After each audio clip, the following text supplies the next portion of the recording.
आज ହେଉଛି गणतंत्र दिवस। आजिर दिन में आम देशर संविधान गढ़ी आम देशर शासन खसड़ा तैयारी करूँ जो शासक और शासित आम निजे कौन आम गणतंत्र शासन ठीक चली पारी। वीर शहीद मैंने आम देश को स्वाधीन कर जो स्वप्न देखी कौन आम से स्वप्न को सत कर ना आमर शासन कल भुशुड़ी पड़ी शासक शोषित साजी आम संविधान सुरक्षार फर्द कुआड़े हजिगला।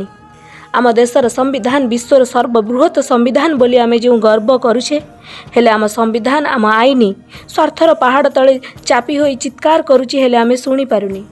एटी केते केते सरकार गठन करा जाए पुणी भांगी जाए केते केते नुआ नुआ आईन तैयारी करा जाए हेले कार्यकारी हेई पारे ना सबु एटी कागज कलम रे रही जाए। स्वार्थरे बुड़ी रही आमे भोट देऊ केवल टंका पाई आमे बिक्री होई सारिछि आ मागुछि संविधान रा अधिकार। नागरिक हेई नागरिकर कर्तव्य नकरी मागुचे अधिकार हेले आमर मन रखा उचित संविधान आमर परिचय आमर गर्व तेणु ताकू सुरक्षा देवा आमर कर्तव्य। जय हिंद।